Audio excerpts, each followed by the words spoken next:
Assalomu alaykum, hurmatli hamkasblar, hammanglarga yaxshi kayfiyat tilayman. Bugungi mavzuyimizda, ya'ni noto'g'ri harakatlarimizni ko'rib chiqayotgan edik.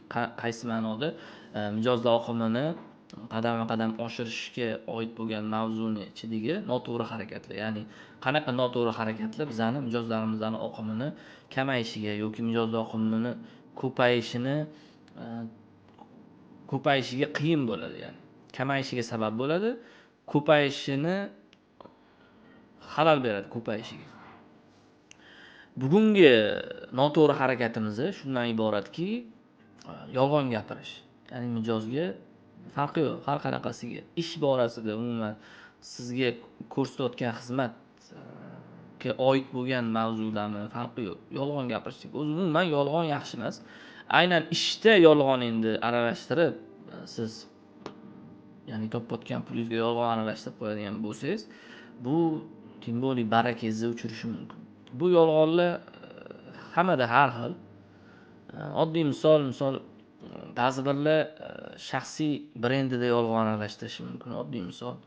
Ba'zi birlar mijoz kelganda o'zidagi kichkina narsani juda ham bir katta qilib orasiga yolg'onlar aralashtirgan holatda, ya'ni maqtanish holatida mijozni o'zida olib qolish, o'zini obro'sini mijoz oldida ko'tarish maqsadida bitta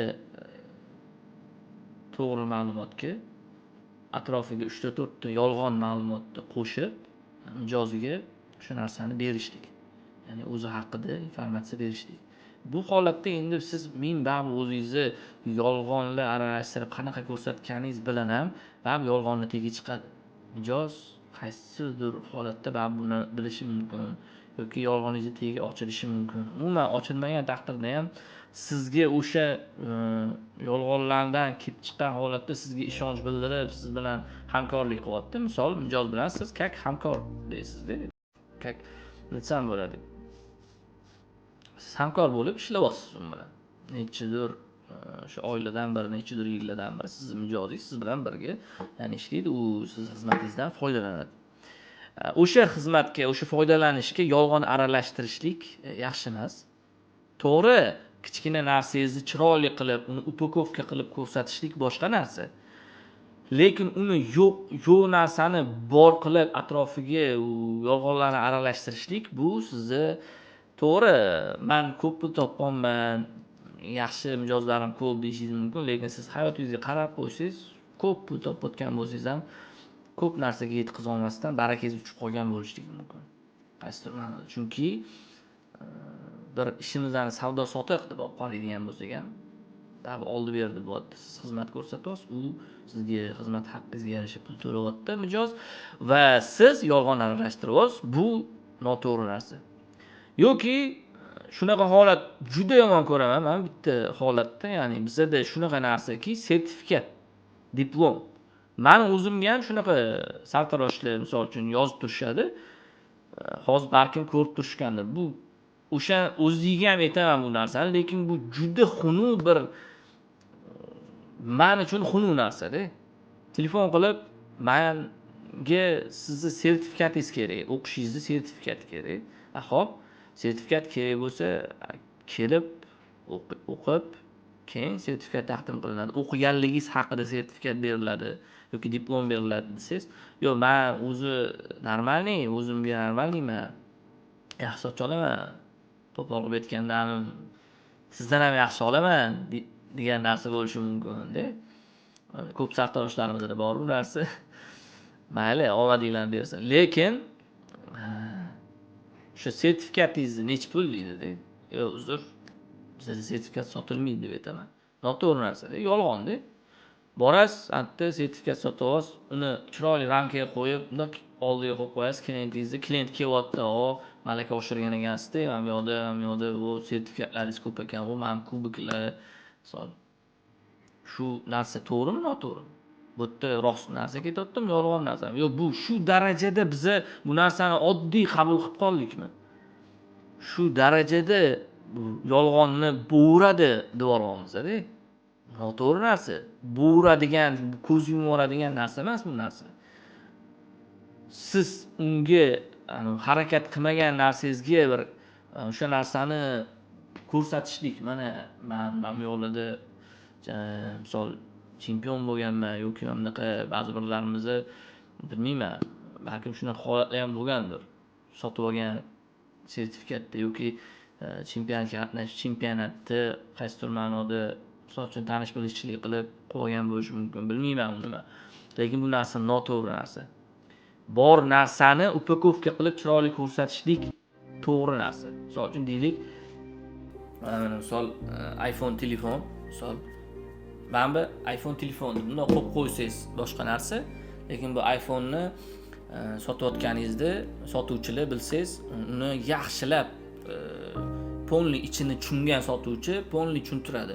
Bu mana 13 Pro Max misol uchun bunda mana bunaqa imkoniyatlar bor. 12, 11 dan ko'ra kameralari mana bunaqa, bunda mana bunaqa sinema kameralarida olsangiz bo'ladi. Buni portretlari mana bunaqa, boshqa telefonlarga qaraganda mana bunaqa xususiyatlari bor, mana bunaqa ustun tomonlari bor. Qo'lingizga qulay va uncha-munchaga mana suv o'tmaydi. Hozir yangi chiqqanlarda suvga solsangiz ham ishlaydi. Hamma imkoniyatlarni chiroyli tarzda tushuntirib, bu boshqa narsa. Lekin bu narsani siz kamerasi misol deylik, endi misol deylik 256 talik telefoningiz umuman o'zi xotirasi 256 talik bo'lsa, buni 512 talik xotira deb tushunmagan odamga sotsangiz, bu noto'g'ri-da. Buni xotirasi 512 talik emas u. 256 talik. Bu yolg'on narsa-da. Xotirasi bor, yaxshi xotirasi, lekin uni siz o'sha narsani undagi yo'q xotirani aytyapsiz yoki kamerasida umumiy holatda shunaqa, ya'ni yolg'on ishlatayotgandek bo'lyapsiz-da siz. Bu noto'g'ri. Ya'ni olayotgan xizmat haqqingizga ta'sir o'tkazib qolishi mumkin bu narsa. To'g'risi, bu diplom masalasi ham bu yolg'on yaxshi emas. Topayotgan pulimizni halollab topaylik. O'zi kasbimizni qo'l mehnati bilan ishlanadigan halol kasb, boshqa kasblar ham halol kasb. Lekin xuddi shu kasbimizda ham hozir halol yo'l bilan o'zi ishlashlik oson o'zi. Ya'ni kasbimizda harom aralashtiradigan holatlar kamda, lekin misol uchun yolg'onni gapirmayapman. Lekin harom aralashtirib qo'yayotganlar ham bor-da, ya'ni baraka to'g'ri ishlar undan ko'ra. Men tavsiyam shu. O'zingizga qarab, ko'rib, analiz qilib chiqinglar. Bu narsa hammamizda bo'lgan. Bu kamchiliklarni to'g'rilashligimiz kerak. Bu menda bo'lmagan, men olib qo'yman deyotganim yo'q. Bu kamchiliklar hozir men ko'p aytayotgan narsalarim asosan o'zimdan kelib chiqib, o'zimda bo'lgan shu kamchiliklar va meni ham bu kamchiliklarni to'g'rilashga yo'nalish bergan odamlar bo'lgan va hayotimda ishlash jarayonida, umuman kasbimda ishlash jarayonida tushunib yetganman bu narsalarni. Vaqt o'zi tushuntiradi. Va ba'zi birlarimiz endi shu xatoga yo'l qo'yayotgan bo'lsak, bu xatodan voz kechish kerak. Shundagina yana ham muvaffaqiyatga erishamiz va mijozlarimiz o'z-o'zidan oqimi ko'payadi va bizga ko'p mijoz kelishi boshlaydi. Bu hammasi rizqimiz Allohdan. Shuning uchun tavsiya qilgan bo'lardim. Bugundan boshlab ushbu kamchiliklarni yig'ishtirishni, videoyimizni va ma'lumotlarimizni foydali bo'lgan bo'lsa, yaqinlaringizga, do'stlaringizga ulashib qo'ysanglar bo'ladi va Xudo xolisa keyingi videolarimizda yana ham foydali bo'lgan ma'lumotlarni berishga harakat qilamiz. Keyingi videolarimizda ko'rishguncha sog' bo'linglar, salomat bo'linglar.